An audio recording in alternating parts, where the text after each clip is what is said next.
Welcome to United Consciousness, where one consciousness, one being, is more than just a belief. It's a movement, a global initiative that unites us all in the pursuit of peace, spiritual wisdom, and universal happiness. It's a global mission that's touching life across continents. If you have ever felt the need for connection, spiritual guidance, or just a sense of belonging, you are in the right place. Welcome to United Consciousness. United Consciousness is not just an organization. It's a living, breathing community dedicated to enhance the holistic well-being of over 3 lakh individuals worldwide. Our mission is simple yet profound. One consciousness, one being. We believe that by connecting with our higher selves and each other, we can live lives filled with purpose, meaning, and fulfillment. Together, we are building a global community that shares this vision, helping each other unlock our full potential. With the presence in over 100 countries, including Switzerland, Canada, Australia, Japan, etc., United Consciousness is here to help you thrive in this complex world. So why wait? Join us on this transformative journey. Let's create a world where peace and happiness are not just a distant ideal, but a tangible reality we can all experience here and now. Namaste, everybody. On behalf of United Consciousness, United Consciousness Global Youth, and I am Bodh Gaya, we would like to welcome everybody who are watching and will be watching this panel discussion from different parts of the planet. Dear friends, this panel discussion from Dharma to diversity, equity, and inclusion.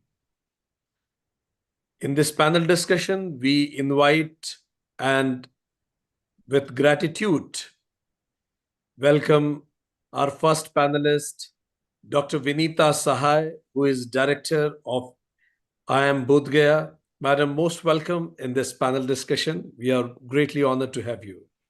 We have Ambassador Shri Srivastava ji, Dean Sushma Swaraj, in Institute of Foreign Services. Most welcome, sir. Thank you very much for your time today. Thank you. And we have Ruchi Sharma ji. Ruchi Sharma ji is Head HR, Indigo. Madam, most welcome. Thank you for your time today. Sure. And we also welcome the audience who will be watching us. Now, let's have a formal introduction of different guests. Today's discussion will be moderated by Shri Gopal ji Mehrotra, who is Chief HR of ACME Group. He will be joining us shortly. So let's begin with the formal introduction of all our esteemed panelists.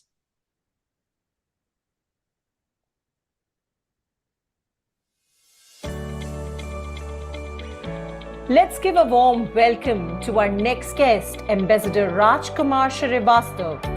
He is a career diplomat who joined the Indian Foreign Services in 1997. Recently, Mr. Kumar Srivastava has joined as Dean of Sushma Swaraj Institute of Foreign Service. He holds a civil engineering degree from the prestigious Indian Institute of Technology, Kanpur. He has pursued further studies in structural engineering and earthquake sciences. Mr. Srivastava has served in Indian embassies in Madrid, Yangon, Vienna, Brasilia, and Tokyo. While at headquarters in Delhi, he has worked in Foreign Services Institute America's US and Canada Division and Gulf Division. In his last assignment in Delhi during 2015-17, he was on deputation as a Joint Secretary to National Security Council Secretariat, Government of India, looking after the external security. Apart from Hindi, English, Mr. Srivastava speaks fluently Spanish and Portuguese. He takes a special interest in emerging technologies and digital domain. He likes to play bridge, chess, cricket, golf and snooker. He plays guitar with interest in music. So, ladies and gentlemen, please put your hands together to welcome Ambassador Mr. Kumar Srivastava. We feel proud to welcome and introduce Dr. Vinita Sahay, stands as an inspiring trailblazer in India's academic landscape. Being the second woman in the country appointed by the Government of India to head the IIM Bodh Gaya, where she joined as the founder director. Before this prestigious role, she served as Professor of Marketing at IIM Raipur, effectively handling responsibilities and Chairperson International Relations, Chairperson Doctoral Programs and Chairperson Students Affairs. Widely travelled and an esteemed visiting professor at Aarhus University, Denmark, she has also enriched her perspectives through Harvard Business School programs in Boston and Shanghai and leadership training in Birmingham, UK, during her tenure at IIM Raipur. Dr. Sahay significantly expanded international partnerships, doubled student exchange and established the FPM and EFPM programs, elevating them into coveted doctoral offerings. A first-class scholar throughout with a gold medal in MA Economics and PhD on customer value, Dr. Sahay's 23 years of experience, extensively research publications and conference leaderships exemplify her unwavering passion and visionary approach to management education. So, ladies and gentlemen, please put your hands together to welcome Dr. Vinita Sahay. It gives me immense joy to welcome and present Ms. Ruchi. She is an experienced management professional with extensive experience of talent management, learning and development, and organization development. She has worked in different roles of HR for 21 plus years, mostly in BFSI and manufacturing sectors. She is passionate about learning and capability building and cultural transformations. Currently, she is in Indigo as a Vice President and Head HR, ACOS Engineering, Cargo, Agile and ER. She is responsible for 20,000 plus employees across domestic and international locations. She also leads the employee relations for Indigo. She is certified in HEY, Job Evaluation, R Analytics, HRBP by the Aon, etc. She is certified life and leadership coach from ICF and certified NLP practitioner. She is an avid reader and has keen interest in spirituality and Indian philosophy. She is PhD scholar in pursuing her masters in Vedic literature. So, ladies and gentlemen, please put your hands together to welcome Ms. Ruchi. We are delighted to welcome Shri Gopalji Mehrotra, an inspiring and multidimensional leader whose remarkable career reflects strategic brilliance, human-centered leadership, and an unwavering passion for transformation. Currently serving as the Group Chief Human Resource Officer at ACME, he partners with Bodh and CEOs to steer large-scale global HR, business, digital, and cultural transformation programs for organizations at pivotal inflection points.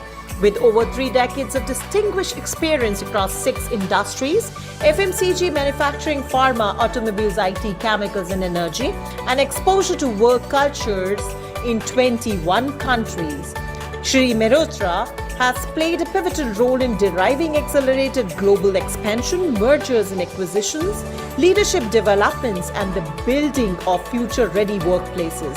His leadership contributions span ITC, Cantametal, Zensar Technologies, Malian Pharma, HPCL, Mittal Energy, and his own entrepreneurial venture, Asterix Consulting. A revered ICF Master Certified Coach, CXO mentor, keynote speaker, and B-School faculty, he is deeply admired for his ability to engage, enable, empower his personal motto. His thought leadership lies at the intersection of AI and the future of work, national skilling and enterprise leadership development. A recipient of honors such as the LSD Trailblazer Award 2023 and Influential HR Leader of 2025, he also champions CSR for women empowerment, community development and heritage preservation. Beyond the corporate sphere, he is an adventurer, history enthusiast, and nature lover, reflecting a personality that is grounded, visionary, and truly inspiring. So, ladies and gentlemen, please put your hands together to welcome Shri Gopal Ji Mehrotra. Namaste, welcome everybody. So, I'm Dr. Vikrant Singh Tomar. I will be moderating this session on behalf of Shri Gopal Mehrotra Ji till he joins. His flight got delayed, so he'll be joining us soon. I am Global Convener of United Consciousness Global. Dear friends, this whole panel discussion will be divided in two major parts. In next 50 minutes, we will be exchanging thoughts and understanding and knowing the opinion of our honorable panelists. So from now onwards till 12 noon, we will be discussing various aspects of Dharma to diversity, equity, and inclusion with our honorable panelists.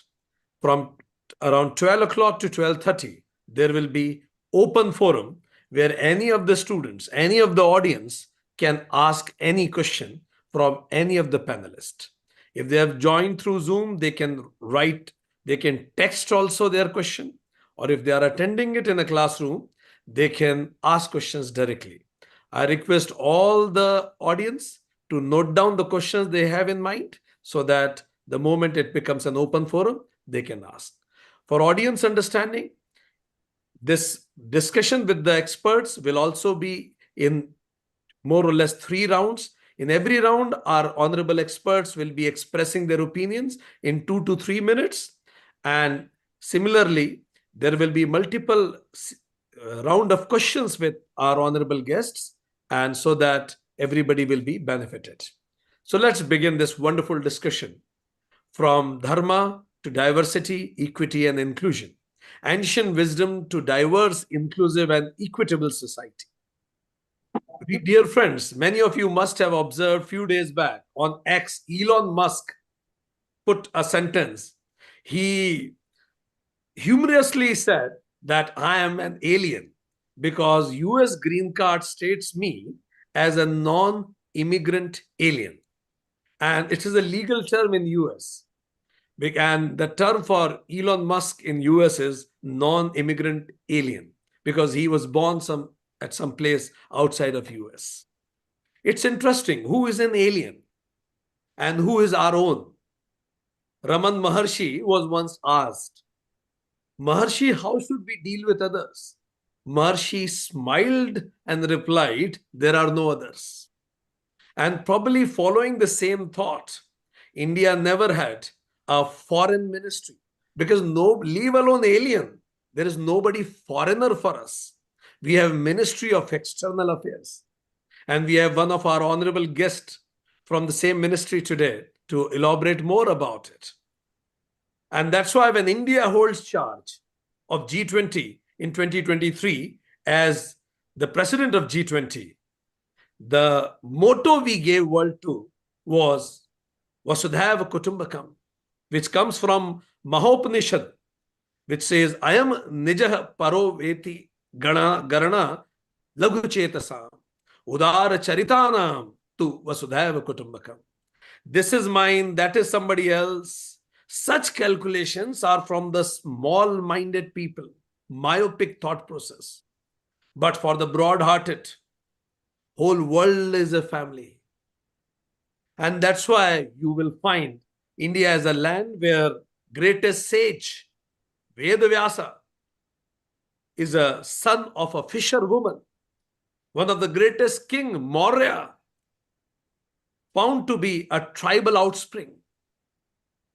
King Bharata, behind whom the name of this country is kept, never picked his son as a king because he was his son.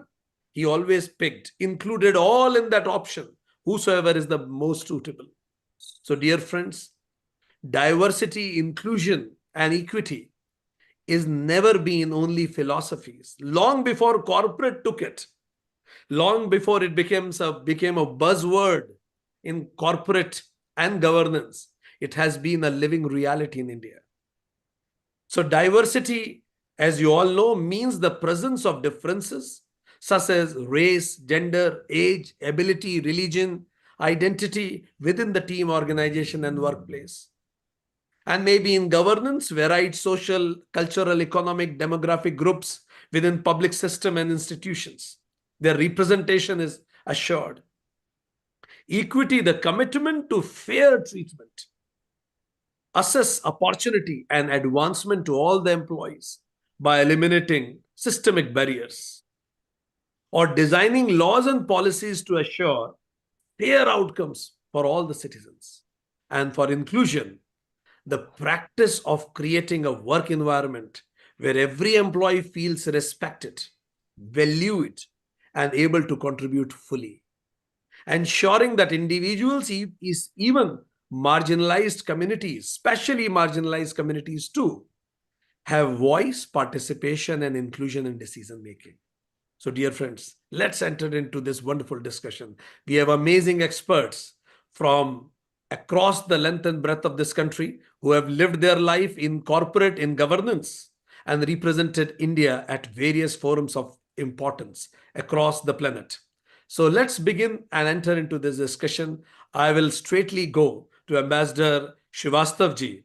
Srivastava sir, we have been listening to Vasudhaiv Kutumbakam. Would like to know from you and your reflections about that, how this diversity and equity plays its important role in the policy frameworks. At times, Varna system is also misquoted at various places. How do you see all these together? Thank you, Vikrantji. It's good to see you virtually this time. Pleasure to be part of this very important discussion, and with my co-panelists, all of them from various background, but representing education and corporate world. And you can say that I am bringing diplomatic niche to this forum. In 28 years of my service as diplomat, I have evolved myself, and that is the human evolution process. So I can say that what I was 10 years back is very different today because of the kind of things that are happening in India. I would call Bharat is empowering all of us. And your question about this, and in fact, you have set the ground very well in terms of saying many things that we wanted to discuss in a very knowledgeable manner, which you are. About Dharma, equity, inclusion, and the Varna system that you mentioned. It's a very misquoted system, especially abroad, and because of abroad and our colonial past within India also. It's true that the practice of Varna system has been a lot to be desired in terms of our history. We have actually converted a very, very important system into something which became ritualistic. And that's the reason we have ourselves to be criticized. But we have to learn from the history. And I, being a science and engineering student, I always look at the first principle. Where was it first quoted? We have to go back. Where is the Varna system first quoted? And I would remind our audience to look at Rig Veda, 10th Mandala, 90th hymn, and 12th shloka, where it is explained what you call Gun Karm Vibhag. You have certain qualities, you have certain karma. And based on that, a division of labor was done. And it was explained that there are 4 things. And for the ease of understanding, I have defined it into 4 S's: spirituality, security, sustenance, and service. What we call spirituality, if somebody is spiritual, he is doing the job of the Brahman. If somebody is doing the security provider job, it is the Kshatriya. Sustenance, it is the Vaishya and farmer community. And finally, service, which is the logistics and the service sector, which is called Shudra, but it has got a lot of negative connotations. I think it's important to understand the whole idea. Its idea is about diversity should be celebrated. And that diversity should be celebrated by role-based system and not rule-based system. Today, 4 years back, when Prime Minister our Honorable Prime Minister Modi brought this mission Karmi Yogi. The whole idea was that we should shift from rule-based system to role-based system. Each one of us are carrying genetic code which is 70,000 years old. And because of that, we are carrying certain niche skills and talents. If we recognize those talents, we will live a very blissful life. The whole idea of education system to allow us to find out what our talents, which are hidden inside us because of this 70,000 old genetic code, that if we recognize those talent and skills, we will contribute to the society much better than if we try to learn something which is totally fresh for us. And that's why this Varna system is a very, very important system. And I'm very happy that in our society today, Mission Karma Yogi is bringing that role-based model of contribution and creating complementarity in society. And I think you can extend it globally. And that's why very well put that you have explained why we have Ministry of External Affairs, because there is nobody foreign to us. Vasudhaiv Kutumbakam is not a motto. It is actually a life living worth, and we are actually doing it. G20 presidency you mentioned. I think the whole ethos of one earth, one family, one future allowed us to get the outcome document in the first 4 hours of the summit. Everybody was surprised, including journalists in India, that how come in a 2-day summit we have done the job in the first 4 hours? Because of that general goodwill and general feeling of positivity that we brought for 1 full year in our presidency. So I will stop here, but I think we are in a very good phase of Bharat's evolution towards Viksit Bharat, where we are almost reliving our past of 2000 years back, when Chanakya and Chandragupta Vikramaditya were here on this land. Thank you. Thank you very much, Ambassador Srivastava ji. And these are beautiful times where people, public representatives, public servants, all are hopeful about the future of the country. So thank you very much for raising some important points, as mentioned by Ambassador Srivastava, that guna karma are the basis of this whole Varna system. Guna means your own disposition, and karma means the kind of actions you are taking on this. That that defines who you are, rather than your birth per se, which is wrongly quoted. He also mentioned that actually we need to criticize ourselves. Why in the scriptures, when everything is rightly written, why did not we live on it? Thank you very much for marking a question mark for us as a society also, and areas to improvement that you mentioned. So this is very important, and these are the things which used to be taught in right spirit in Gurukulam. And today, Gurukulam in this discussion is being represented by Professor Vinita Sahay. Professor Vinita Sahay is leading one of the eminent institutions of this country. I am Bodh, Gaya, land of Bhagwan Buddha. And maybe we may go to Professor Vinita Sahay, madam. Mrs. Sahay, how do you see this Gurukulam model working today in Indian Institute of Management? I have personally seen in Bodh Gaya, you have crafted a very Indic, authentic environment connected to scriptures in IIM Bodh Gaya. Quick reflections from you about how do you see Gurukulam model in present modern classrooms? So thank you, Vikrant. Before I start telling and sharing what we do at IIM Bodh Gaya, let me quickly go back to this one slide, also for the benefit of my students who are right here. This is something which is typically known as Howard Gardner multiple intelligence model. And as we Indians, for the sheer lack of pride that we take in our own things, we have to refer to things which are coming from Harvard.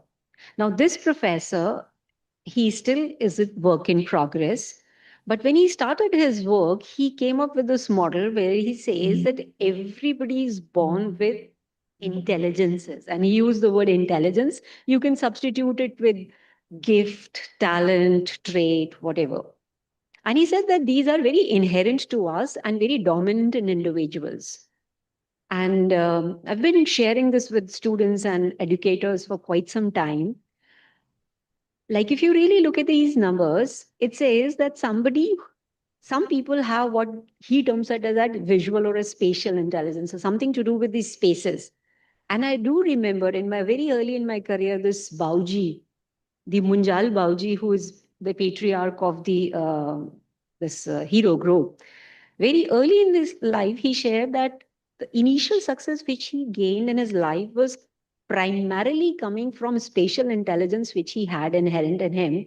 So he imported some very, second-hand plants from all over the world, and he placed them in India.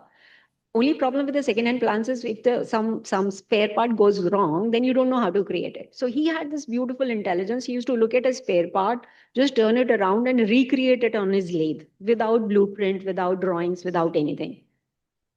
These are the people who will enter a room and he'll exactly tell you, oh, this is 17 meter by 22 meter. These are the kind of people who will look at far and from there they say, oh, this is about some 5 mm here and there. People who look at things in 3 dimensions. So, okay, a spatial intelligence. We all know that Rahman very clearly says that music flows through him. He just gets that inspiration sometime early in the morning and he just creates the music. So definitely there's some musical intelligence which is there in him. I keep challenging people that kinesthetic intelligence is a bodily intelligence. So some people have it, some people don't have it. And we all know that no matter, even if 3 choreographers try hard with Sunny Deol, all that they can manage is this. He can't go beyond that. And Madhuri, when she dances, we just look. Sheer bodily intelligence. How your body reacts to things, And like we have seen it with some of our nurses trying in vain to find the veins in our hand. And they may prick you 20 times and still not get the vein. And some people, they exactly know where to press, how to press through the body, and they get it right. Bodily intelligence. Now, I don't wish to go on and on and on explaining, though very beautifully he goes on explaining how all of us have very different intelligence. We know how to play with words, so we have linguistic intelligence. We know how to understand each other's emotions, interpersonal and intrapersonal intelligences. So this professor worked hard, initially came up with 8 kind of intelligences, and he said this should be the basis to which you should choose your career, you should choose your life, you should choose your profession, and so on and so forth. Mind you, this is still a work in progress. Professor started with 8, he has already moved to 11. And he's continuing, he's saying, oh, I'm still working, figuring it out, new and new intelligences. And the last one, which I remember he figured out, was something called existential intelligence. Have you seen people who ask questions like this? मैं कौन हूँ? मैं कहाँ से आया हूँ? मैं कहाँ जाऊँगा? मैं क्यों आया हूँ? They ask questions related to our own existence. You always will have met some people like that. They ask very differently, they think very differently, they appear to be very philosophical and philosophers. And mind you, don't get it wrong. These days, they are making tons and tons and tons of money. All these babas, they have very high existential intelligence. You ask them any question and bang comes the answer. They have it in them what you and me don't have. And this is very rare, very unique. And yes, there are enough professions which are supporting that. Like kinesthetic intelligence is the reason why Sachin Tendulkar became Sachin Tendulkar. He can play cricket, he can also play golf. And which is why Dhoni can also play soccer. Because these are intelligences which are very bodily generated. These are intelligences which are very word generated. So a linguistic person can be a good lawyer, can be a good teacher, can be a good poet, could be a good writer, because he knows how to play with the words. And likewise, good empaths are always having good intra and interpersonal skills. So the whole framework is around you have certain intelligences and some prominent intelligences in you, and you choose your profession based on that. And this professor is still figuring it out, working it out, every time coming up with new. And I'm waiting for a day when, if at all, I meet him and I tell him, boss, तुम 11 तक पहुंचे हो। हमारे गुरुकुल में 64 कलाएं थी। We had 64, where people like me, we were called gurus. For no other reason, gurus only, what is the meaning of the word guru? Guru जो अंधकार हटा दे। और अंधकार क्या? कि हम जानते ही नहीं हम कौन हैं। कौन है means what is our gift? What is who we are? और गुरु का बस उतना ही पर्पस होता था कि आपके बारे में, आपकी जीवन में जो अंधकार है उसे हटा दे, आपको आपसे ही मिला दे, आपसे ही रूबरू करा दे, आपकी मुलाकात आप ही से करा दे। वही हमारा पर्पस होता था। और हमारा बस उतना ही लिमिटेड रोल होता था कि you are born with certain कलाएं, you're born with certain intelligences. As a teacher, my job is to help you know that. And once you know that, you can choose that to be your dharma. धर्म religion नहीं था, धर्म जो धारण करते थे, धर्म जो धारण करते थे। और धारण क्या करते थे? जिसके लिए पैदा हुए थे, जो हमारी बेसिक इंटेलिजेंस है। So beautiful, so scientific, so inherently right way to go about it. And mind you, not 11, not 8, we had 64. And society needs it all. You need plumbers, you need carpenters, you need people who can just listen. These days, it's a high-paying job of psychological counselors. All that they do is they just listen. Shrinks, they call it now. So point is, you know what you are, and there are enough professions. So if you're really good at with singing, mind you, I don't blame us or our parents or the generation before that, because Britishers had left us so deepened in poverty that there was a very major feeling of scarcity.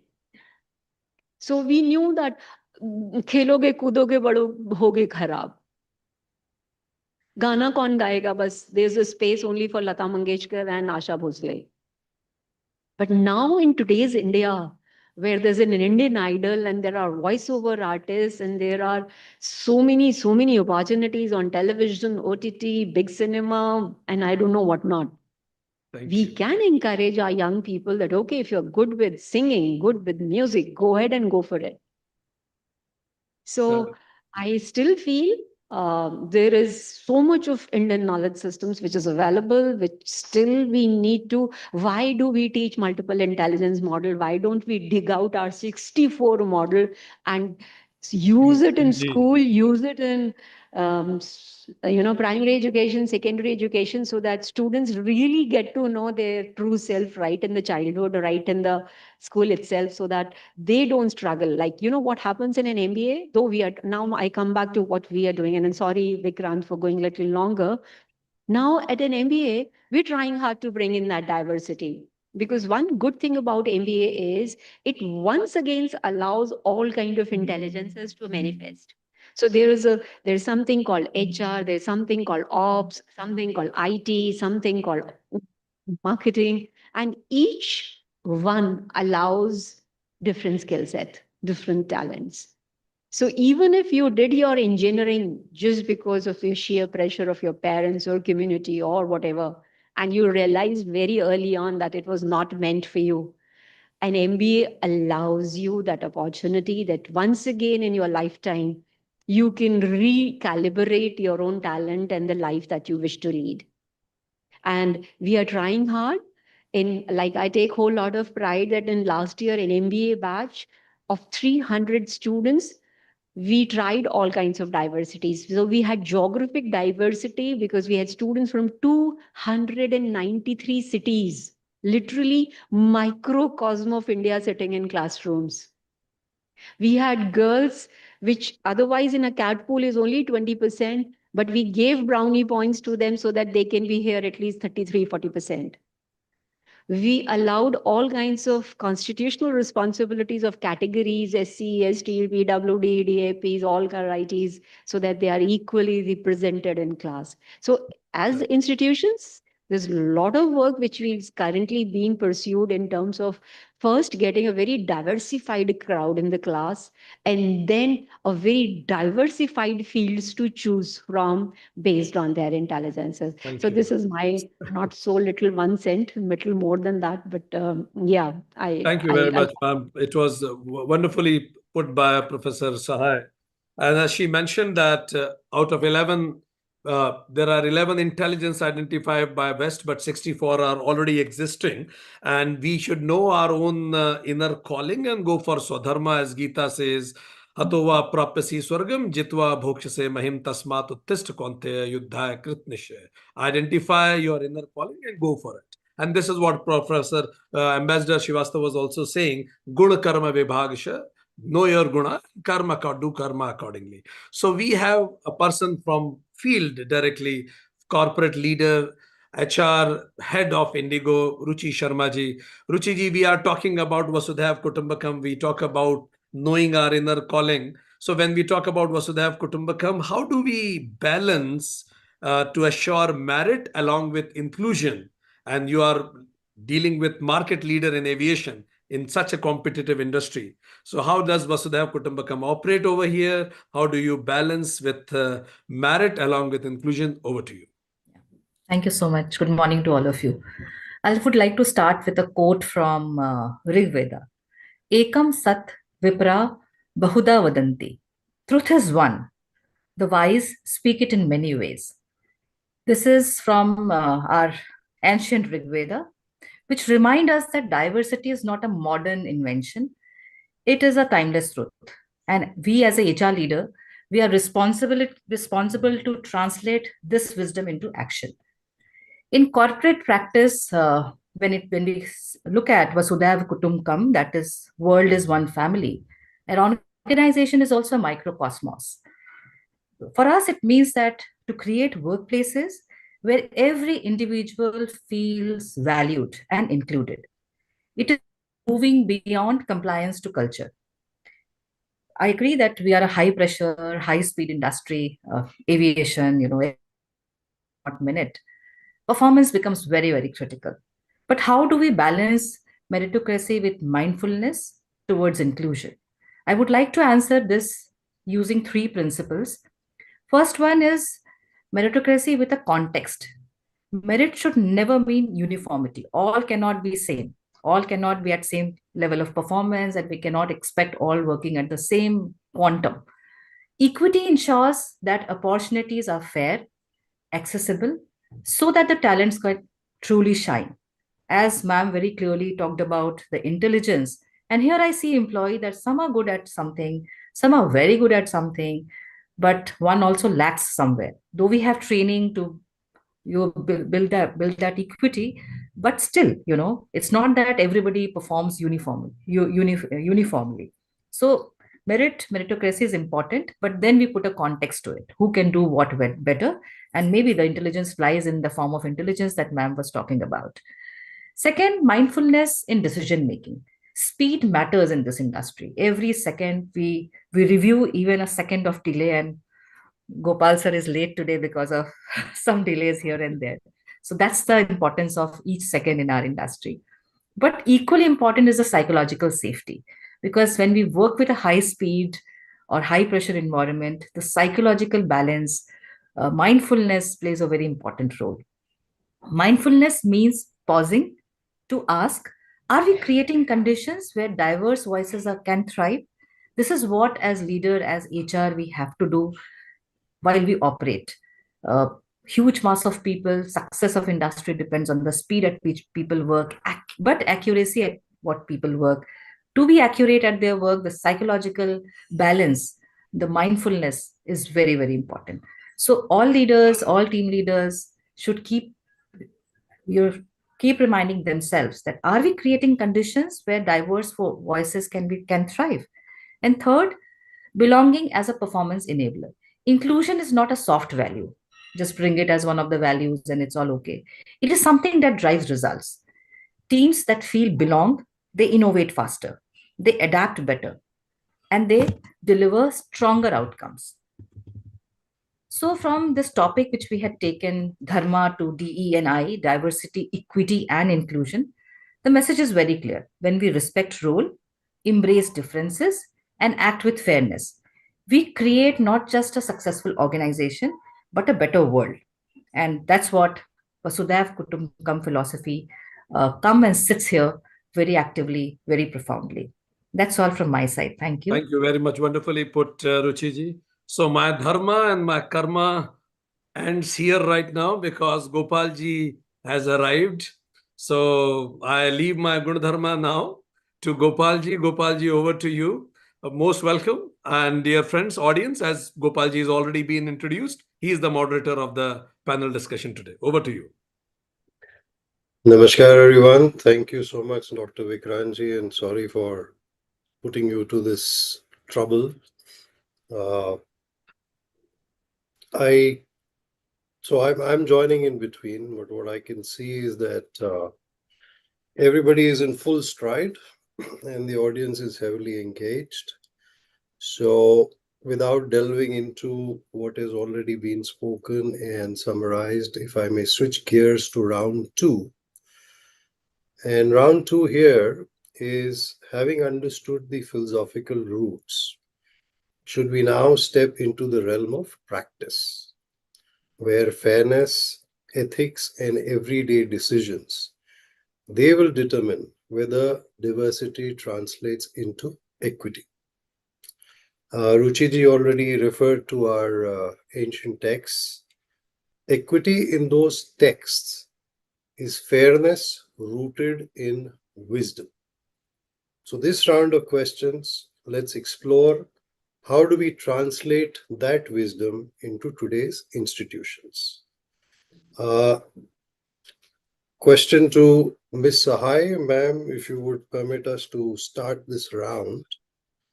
So the concept of Nyaya in Indian philosophy, it extends beyond law to ethical fairness. How do you see this principle influencing inclusive educational and institutional policies that go deeper than equality to achieve true equity? So I'll just carry forward from where I left. The very fact that we understand that the 1.4 billion population, the context is very different. And which is why this constitutional responsibility of honoring the category reservation is very critical for a nation. And especially, I do understand in today's context, people do have some reservations around it, that okay, if you get it once, it should not be given twice, all those things.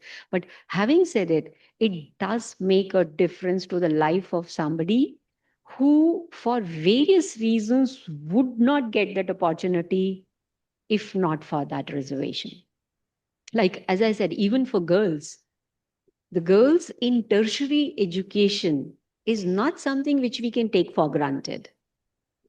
Even till today, in spite of all that what we keep talking about, the number of girls writing CAT examination is only 20%. And while we know that we represent 50% of the population. So there's a huge gap. And what you need in corporate can only be created in campuses like ours. So the very fact that we've created currently a brownie point may look very wrong in the eyes of a general boy, because he sees another opportunity being, claimed by someone else who he feels that is not exactly worthy of it. But they don't realize that 80% of the girls are not even able to write that exam. So we creating equity first in giving whole lot of allowances, if I can use the word currently, but I feel it as a social justice. That okay, after years, somebody, if they are born in some jungle of Jharkhand, yes, we recognize that the quality or the context was very different from Nariman Point in Mumbai, where he is having all the opportunities of the world. So while selection, that opportunities are given on a very, very different things.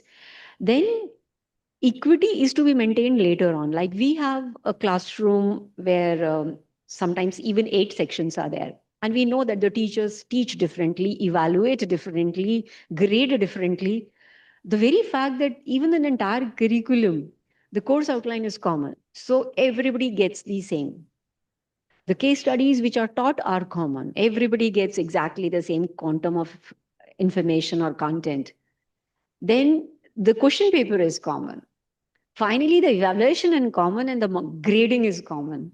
I know there are parallel institutions, I wouldn't like to name them, where in one section there could be 8 A's or 8 A pluses, while there may be none in the second one. Totally dependent on how the faculty is viewing it. And I know it looks very unfair in the eyes of the student because he feels, oh, what if I'm in a section C? There are no A's in section C, while section D has 28 A's. So that fairness is available to the student. The very fact that there are 14 policy documents uploaded on the website, whether it is our international policy or our HR policy or our IT policy or anything. So our student knows which are the circumstances in which he would get an opportunity to go international exchange or whatever. And it is known. Yeah, they may find it strict or they may find it, but at least they know that these are the rules of the game and they are made known much, much, much earlier. So the manuals, the policies, the transparencies with which we will try and deliver it, the fact that they are all on the website, the fact that, yes, it is reviewed. So this is the framework or the governance which ensures that at least that kind of inequity is there. Whether it is diversity, geographical diversity, gender-based diversity, caste or creed-based diversities, ability-based diversities. Like we, in spite of being a very young campus, we have faculty members who are differently abled. We make sure that whatever opportunities can be given to the students who are differently abled. The fact that whole campus is accessible, the whole fact that we allow all that it takes to invite them over. So these are some of the things which institutionally we are trying to create on campus, which I know will give the benefit to the final user, which is the corporate. Only when we will produce these girls managers, then only they'll hit the boardrooms. Only when we will create people who are visually challenged, then only they will have an opportunity in the corporate headquarters. So these are some of the things which are happening on campus, and it's a constant journey. We are continuously striving to become even better version of ourselves. Thank you, ma'am, for establishing that fairness and equity across classrooms, across grades. What I remember from my time, which was a long time ago, that the ensuring the A plus usually required after class participation. So, and thanks also for telling us that right from Nariman Point to the jungles of Jharkhand, we need to have no reservation against reservations. So moving on to Ambassador Srivastava, if I put this next question to you, and now the attempt is to connect inclusion with India's global identity. So Srivastava ji, in a world fragmented by identity, can India's civilizational approach of one earth, one family, one future, can it become a soft power model for global DEI dialogues and equitable governance all across? Yes, indeed, it can, and it is happening. But first, a word about soft power. You use the word soft power. Now, this word became popular due to American political scientist and former Assistant Secretary for Defense for International Security Affairs, Joseph Nye. Joseph Nye has been also credited in 1970s to bring out the international relation theory of neoliberalism, or neo-realism, actually, neo-realism. Now, the point I am making about soft power, that the whole idea of power associated with soft is not Indian concept. We have just taken it up from the books, which has actually been created for overpowering others by means which are not hard. That is not India's wisdom or Bharat's wisdom, I must qualify. What is India's wisdom? is about talking in terms of creating harmony. And when you're talking about diversity, equity, and inclusion, it's about creating that harmony in the world where everybody contributes based on their skill set, talent set. It's not about exercising through some means like soft power. So I wanted to qualify soft power is a foreign word, even though Mr. Tomar, Vikram Singh Tomar explained that nothing is foreign to us, but this word is a foreign word to us. It is not a real word in our dictionary. What we do, cultural diplomacy, is about creating harmony and bringing human wisdom, humanity wisdom to the world.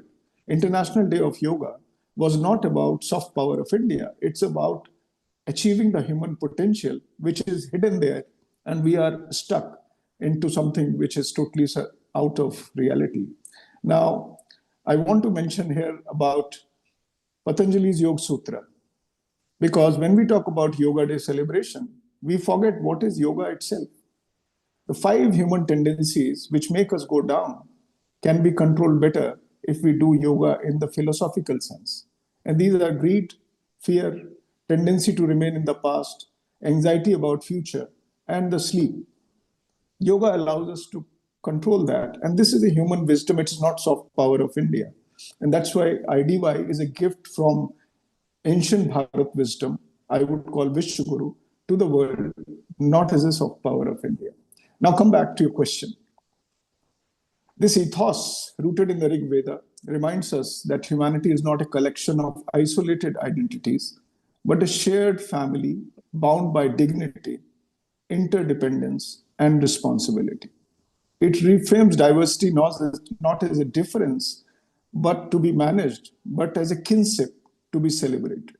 And that is why when we talk about world as one family, the whole idea of family is that we should be together in times of crisis, help each other. That is the nature of kinship that brings out from this quote of Vasudhaiva Kutumbakam. Now, there are 3 ways this vision can inspire equitable governance today. One is universal belonging. Policies must move beyond tolerance to belonging.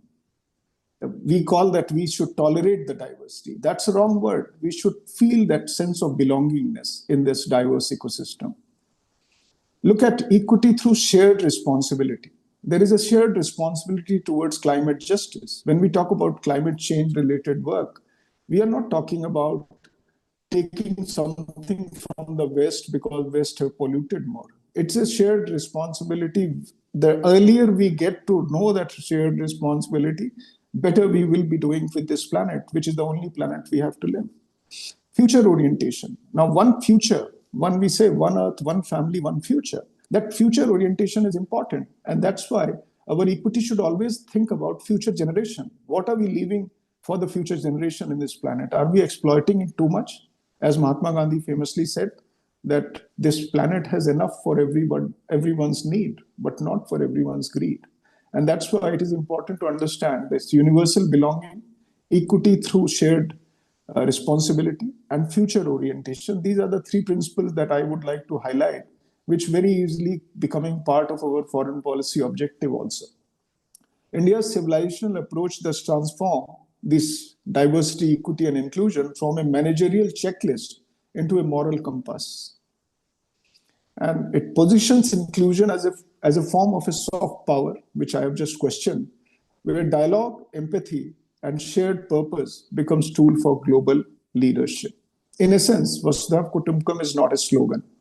It is a civilizational offering to the world that equity is strongest when rooted in belonging, diversity is richest which is seen in kinship, and governance is most ethical when it serves the family of humanity. Thank you.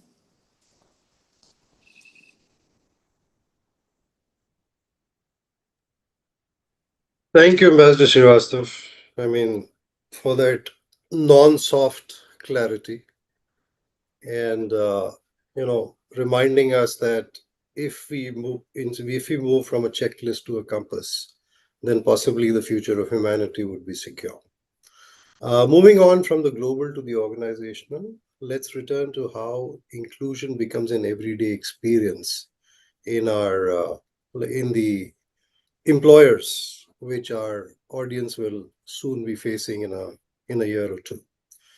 So I would like to request Ms. Sharma to respond to this. So corporate DEI often focuses on representation. Now, how can ancient concepts like seva, karuna, sambhav shifted towards inclusion that is felt deeply through empathy? It is expressed through empathy, through service, through non-harming behavior towards all.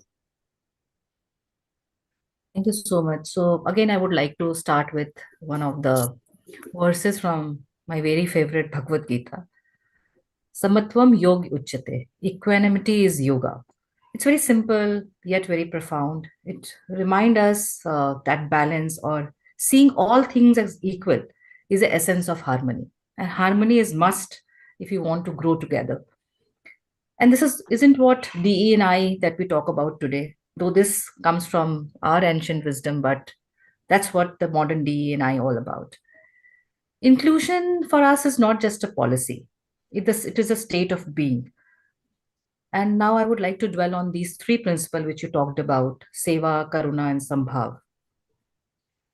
Let's look at seva. Seva is kind of a selfless service. Though in corporate parlance, it will be usually connoted to CSR or individual social responsibility. But in context of D&I or people management, if I say it, it's about excellence in action. Yoga karmasu kaushalam, again, Bhagavad Gita says so. Seva means serving without expectation. Or how it is relevant to our corporate life is when it comes to leaders, to mentor people, without looking for credit, without looking for something in return, without or beyond the KPIs and KRAs of the organization. It's about helping a colleague succeed because their success strengthens the team. No success organization can achieve individually. It is a teamwork. Every member of the team has to succeed as per their capability, and then only the entire picture of success can be painted. So very important, what we keep in our mind is, how can I help you grow? That's seva in action. We have a very structured ritual of mid-year check-ins. We call it check-ins, where it's not only the manager giving feedback to the employee or the L1 giving feedback to the employee, it's also the reverse, where managers also ask that what you feel I should have done better to support you. And it's precisely done in mid-year so that we have another 6 months to contribute in the individual's success. Again, there's nothing going to reflect in the KRA, but again, the success of an employee or my team member will subsequently translate to the success of the function or the organization. Second is karuna. Karuna is very simple, what we call compassion, a very nice word. For me, it's empathy in motion. What we call empathy in HR or corporate, when it's in motion, it's karuna. It's like going on, not coming for an instance and then it's over. It's like a way of life. It's a part of life. It's part of execution. It's about listening deeply, designing policies that reflect care. Many organizations adopt flexible working hours. Some organizations cannot because of the nature of operations. Mental health support, which is very important nowadays, which organizations are providing, and we also provide to our employee, that we are standing with you in your tough times as well. We motivate people to go to this kind of one-on-one support and with all confidentiality. And we also work on inclusive benefits. So the decisions are shaped from compassion. Inclusion for us is not a checkbox, as Sir was also mentioning. It's a part of culture. Inclusion is our culture, and that's how those who travel would see a lot of SHI, speech and hearing impaired employees doing customer service. Imagine customer service is always seen as something where you have to talk to customer and conduct a customer service, where my SHI employees does it brilliantly well. And other form of specially abled employees who work with us.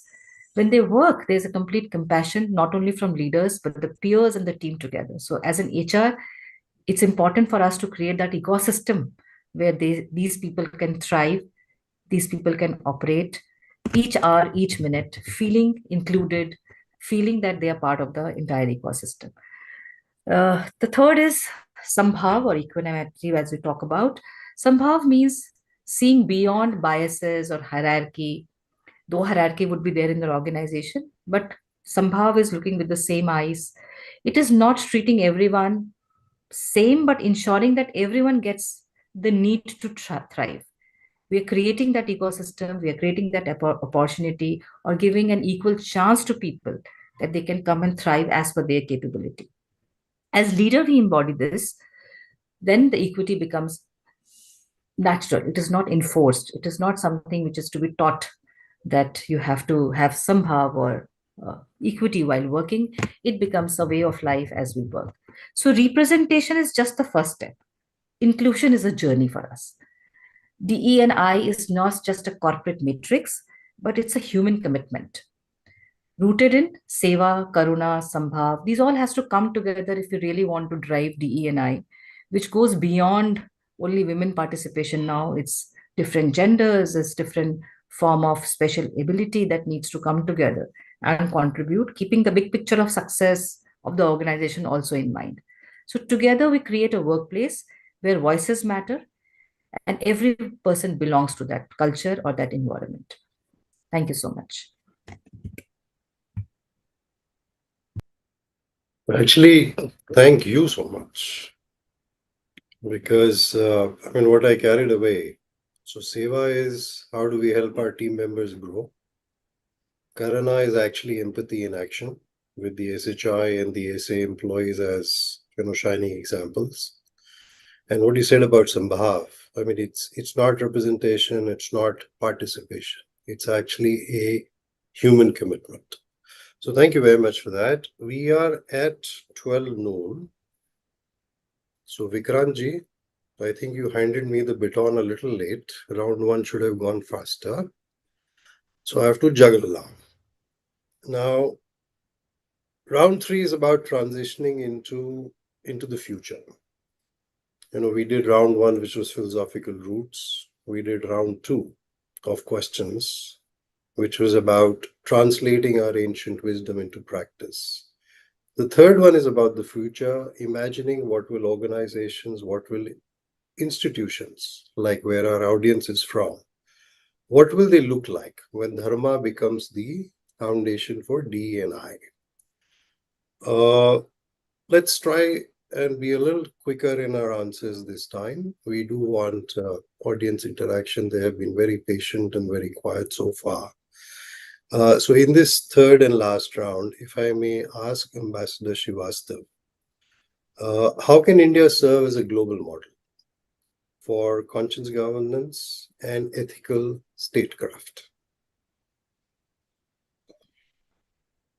Yeah, so I think there are the guiding principles of Indian foreign policy today are very much in that direction, that India is already a leader, a thought leader, a leader which can contribute to the world in materialistic way and both spiritually also. If you look at what are the key futuristic concerns that today humanity has, one is of technology. So if you just look at what has happened in the last decade in India, India is now the leader in digital public infrastructure.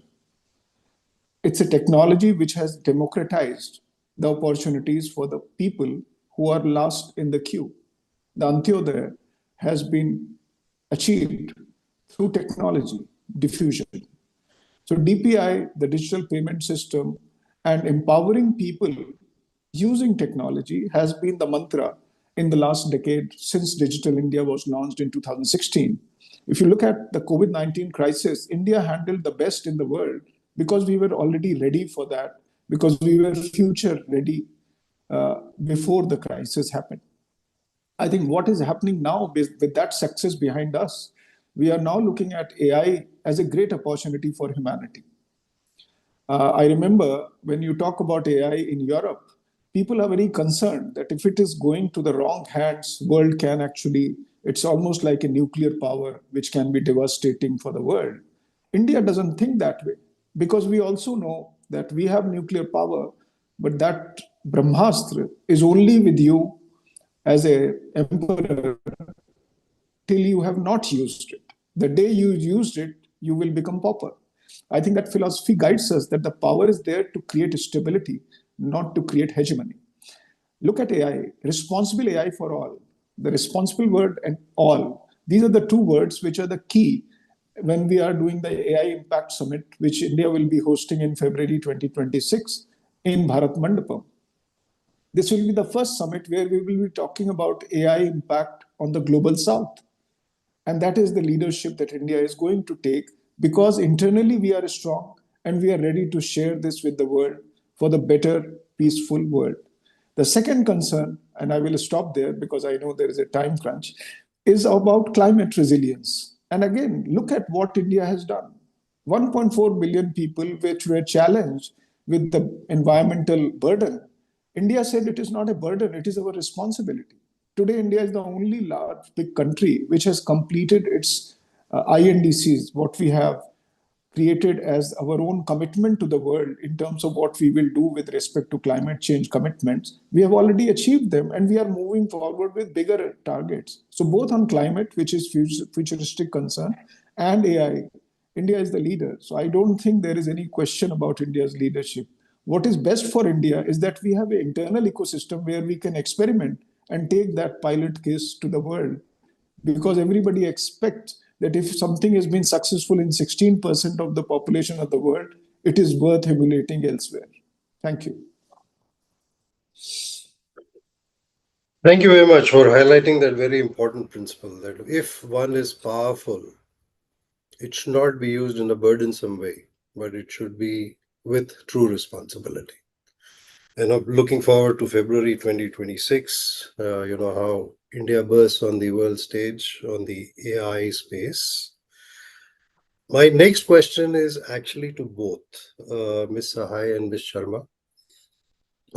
If you have a coin, maybe you can take it out and see who will answer it first. And this is also the final question to the panelists.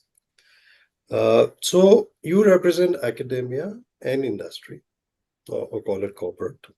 Now, these are the two engines which will define the next decade of DEI, because what you harbor within you, young professionals in corporate and our youth of India in the campuses that we have.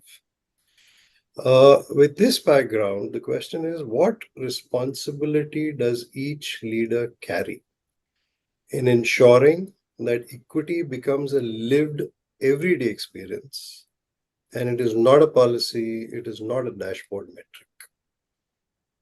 So over to you. If you want to flip coins or you want to go in alphabetical order, I leave it to the wonderful ladies. Okay. Okay. So I'll try to attempt it. Yeah. So, leadership is not about being the change. It's about taking care of those who are in your charge. It's not about taking the charge. It's about taking care of those in your charge. So if I look at responsibility that each leader carry today, in the context of DE&I, is first one is from policies to practice. It's easy to make policies, set frameworks, but as leaders, it is our responsibility to bring it to life. While we take decision of hiring, promotion, project allocations, it must reflect the fairness and equal opportunity. So first one is, of course, from policy to practice. Second is from matrix to mindset. Dashboards, very important. With AI coming in, Power BI, we have a lot of dashboards which shows colorful and nice numbers. It tell us how many, but not how people feel. It gives a number, but it doesn't talk about the feel that people have. As leaders, it is about us to cultivate a culture where inclusion is felt in everyday interactions. It's not a matrix, numbers, and dashboard item. It is creating an environment, again, where the voices are heard, differences are valued. That's from metrics to mindset. And third, from compliance to compassion. Equity is not built, again, ticking a box. It's about empathy. Empathy in motion, as I spoke about. As a leader, we must ask, who is missing from the table? Whose voice has gone unheard? rather than only listening to those who are talking or only having those on table who are always present. This is where the karuna, compassion, the sambhavna becomes a true leadership virtues. So reimagining the future means reimagining the leadership. Equity cannot live in policy document only. It is to be breath. It is like a breathe. It is what we breathe as a behavior. So, and what it requires, the most important thing is the commitment. The commitment has to be there. Otherwise, no matter how much of policies or matrices or compliances that we manage as an organization, it cannot be felt by the people. So the real call of action is it has to be lived by the leaders. It has to be lived by every individual who work in that ecosystem. I think that's all from my side from organizational context.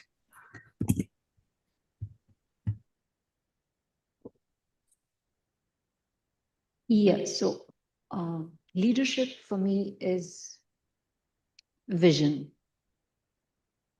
Vision of what's going to come and how it serves all. So what we keep hearing, 140 billion. And I keep telling people, if you have lemons, make lemonade. So if we have human resource, let's scale them up. And then future belongs to us. We have missed the manufacturing bus pretty much. Whatever we can still cope up will be something which will be good enough for a huge domestic consumption, which is us, huge economy. But since we have such beautiful or lovely demography, I think as educational leader, I always have felt that we all have to have this vision that we are able to give opportunity. Like when I say DEI, I feel it that whole diverse professions, opportunities based on dharma, based on their own talent, so that each one of them feel very fair about it, that whatever I had based on that, I'm practicing life. And everybody together feels included in that growth journey. So, yes, which is why I keep telling that, okay, if you have somebody in Bihar, don't sell him any further as unskilled labor. Make sure that he does 6 months of caregiving, geriatric care, old age care. Japan needs it. Let's send them in bulk to that country. In any case, these days, with technology, with softwares, language is not a problem. यहाँ से मैथिली में निकलेगा, उधर से जापानी में बाहर आएगा डिवाइस के से. और बुजुर्गों की सेवा खून में है. So stop standing resource at 3,500 unskilled labor. Make sure that you give them enough opportunity, include them in that prosperity journey, make them a part of you, train them up, scale them up, and send them. And if as a nation, we are large population of young people, let's become knowledge workers for the world. And that requires giving equal opportunity to all kinds of people, encouraging all kinds of professions, all kinds of knowledge, so that everybody feel that, yes, there is a sense of fairness, sense of justice, which is pervading. And this definitely is a job of academic administrators and teachers like us. Thank you so much to both of you. Yeah. I mean, If I can get Ruchi ji, in- if I may summarize, taking charge is about taking care. And what Vinita ma'am highlighted is that, sorry, you want to say something else, ma'am? Students. No, after you. I Well- wanted to just add on this last question, but after you finish. Okay. So I will finish in very few words. So Vinita ma'am, thank you very much. I mean, you really brought it home to everyday life. Let's be equitable about whoever's capabilities can be harnessed, and we have a multitude of them. how can we translate them into serving the world? Yes, over to you, Ambassador Srivastava. Your comments, please. Yeah, no, your point about leadership, I thought that it will be a miss that if I don't mention this part, because the first question that was asked to me was on Varna system, and I talked about that. Now the last question about leadership, and I want to combine the two. That think about this, that Varna system talks about the 4 division of labor based on spirituality, security, sustenance, and service. These are the 4 S's. Spirituality, what was categorized as job of Brahman, security, Kshatriya, sustenance, Vaishya or farmers, and service, Shudra. Those were the names. Today, when Prime Minister Modi talks about 4 castes in India, he talks about women, and I will say spirituality. He talks about youth as the second caste, which is security of the nation. The third, he talks about farmers, and that is sustenance. And the fourth, he talks about vulnerable section of society, that is service. You can't have a better leader to convert an ancient thought into practically applicable system for the world, for the better of the nation. That is the kind of leadership we require, where you use the ancient wisdom, convert them into something practical, which is a kind of way path forward towards Viksit Bharat. Thank you.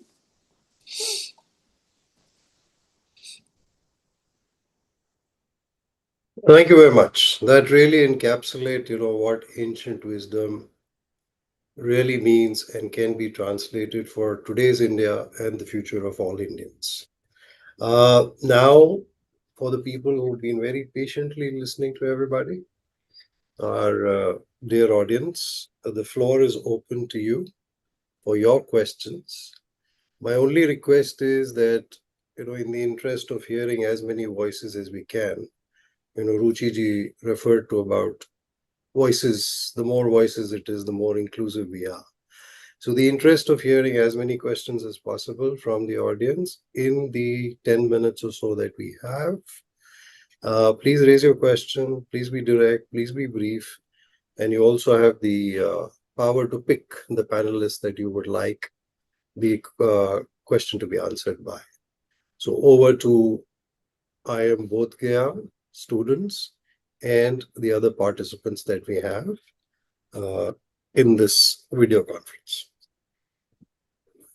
Hello, good afternoon, everyone. Myself, Ranjini. We say India promotes Vasudeva Kutumbakam, but the other side of the story is not the same. We have lots of segmentation and discriminations in our country. I believe it's due to we stopped practicing our karma and dharma because we consider now it as ancient. We have to take action in the present to correct our past for a better future. Our director ma'am mentioned what all the steps taken in our institute, that is educational industry, for that. I like to hear from the delegates what these actions are taken in their industries.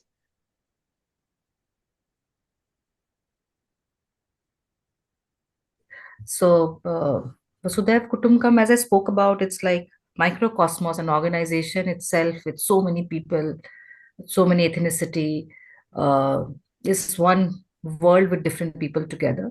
Why you have an impression that we are not tolerant or we are having segmented sections in the country, as you are saying, but I'll talk more about from corporate environment.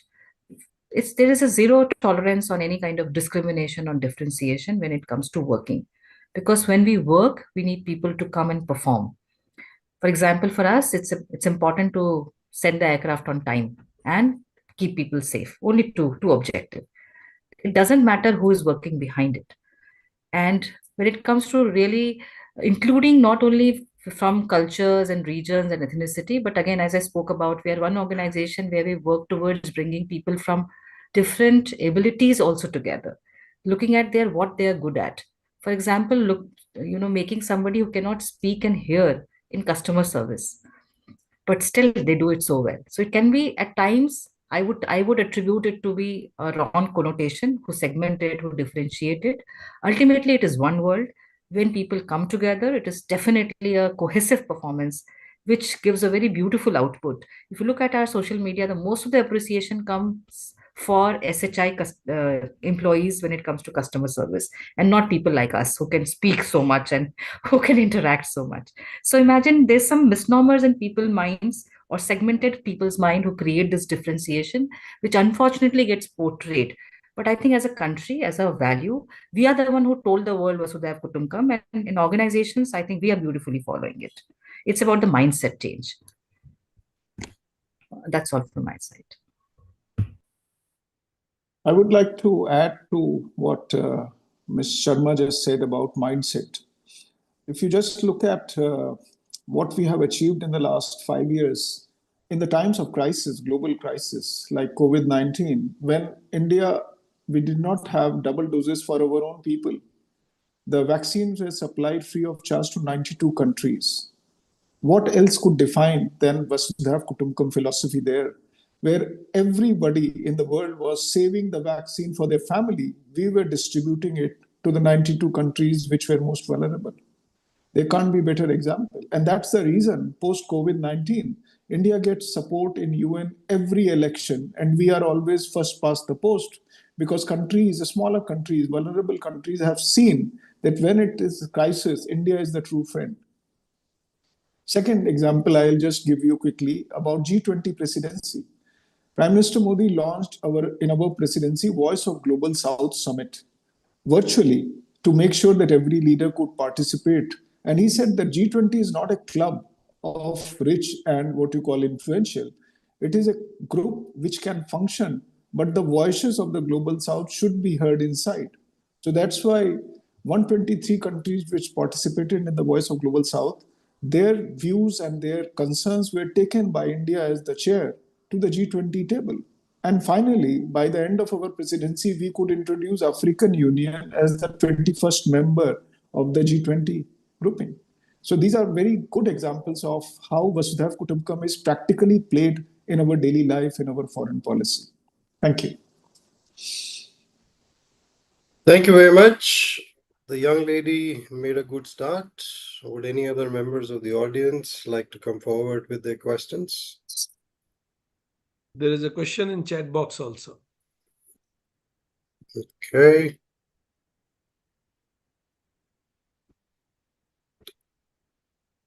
So that's a question from Mr. Mohit J. Kumar. Hello, everyone. Yeah, please. Sir, my name is Aditya, and I have a question for Srivastava, sir. So, sir, when we talk about India become a Vishwaguru, but what usually happens that most of the things that are already been invented. Sorry. So, when we talk India become a Vishwaguru, so most of the time what we have seen is the technology or the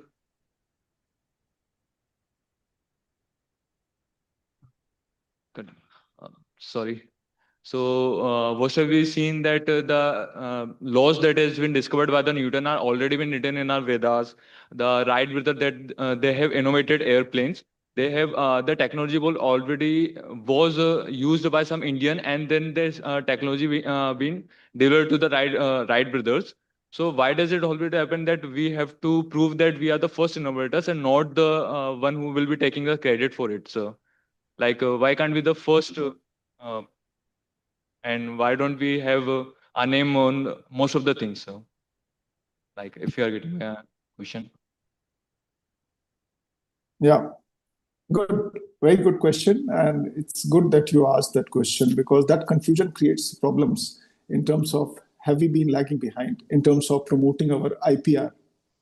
You know, Prime Minister Modi was asked this question in 2019 in London in a town hall meeting, which was chaired by Prasoon Joshi.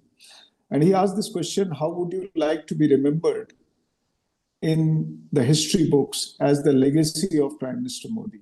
And he laughed and then asked the audience, do you know any of you who has written Vedas? And nobody has the answer. He said, if we don't know the author of Vedas, which is the actually treatise of the manual of this universe, who the hell I am to be remembered in the history books? That is the ethos of ancient Bharat wisdom, that this is a life to be lived. What is the meaning of human life? Human life is to be experienced. It is not about creating IPR and creating commercial value so that you can live a materialistically happy life. It is about a spiritually enlightened life. So that's why India will never be in the fight to create IPRs. India is always, you think about AI. What is our AI revolution? What is our digital public infrastructure? It is open source so that we can share it with as much of the humanity as possible rather than make it monopolized into few corporates. That is the ethos. If you are trying to see that why should not we put a IPR and could put a copyright so that nobody can copy, you have not understood what is the ethos of ancient Bharat wisdom. And as far as Vishwaguru is concerned, India is a Vishwaguru. Bharat is a Vishwaguru because of the ancient wisdom that we have, which is practically applicable even in today's life and will remain so in going forward. So Vishwaguru is not a person. Vishwaguru is the wisdom. Please understand, a lot of time I see wrong articles written about this nomenclature Vishwaguru. It is not about a person. It is about the wisdom that this land has, and that is good for the planet, that is good for the humanity. Thank you.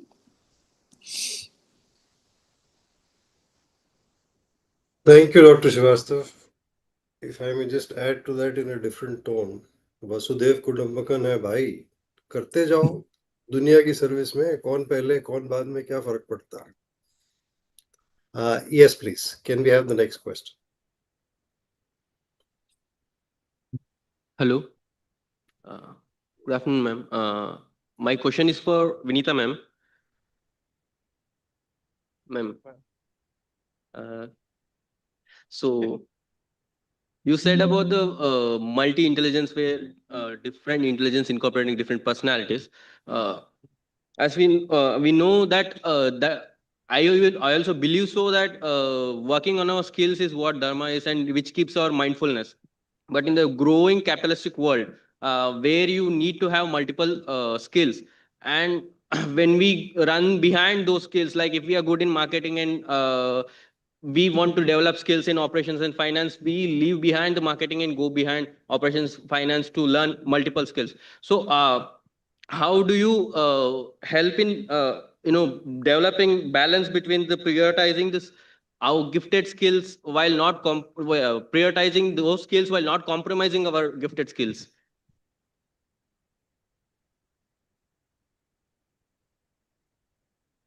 Yeah, I thought some young person would ask this question that when everybody is talking AI, everybody is talking analytics and big data, how can somebody who's good with words find a career? And should I stick to my words in spite of all this hype around AIs and BLs of the world? See, one is society needs everything.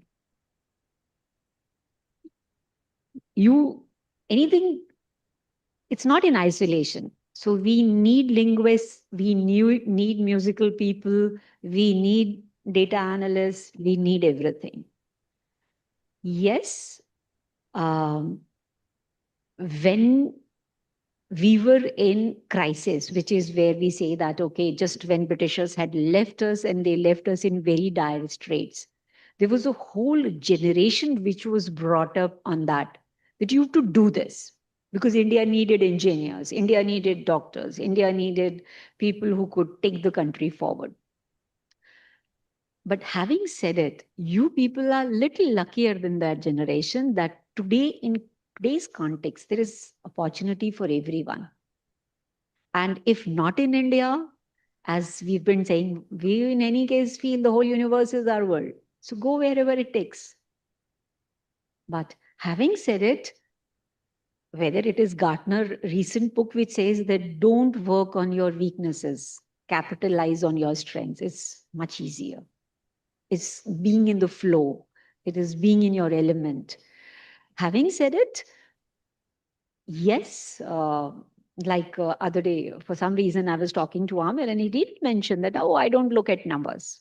I'm into more other areas. So having said it, yes, I do recall once very early in my career when Three Idiots had just come.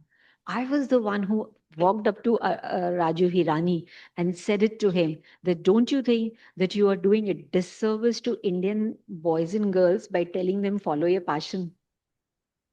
Do you realize that we are not Denmark, we are not Scandinavia, where just by following their passion they'll be able to make their livelihood? Maybe Three Idiots was launched some 20 years ago.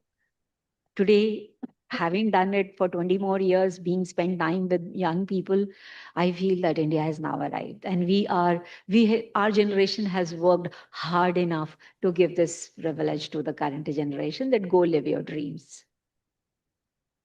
Yeah.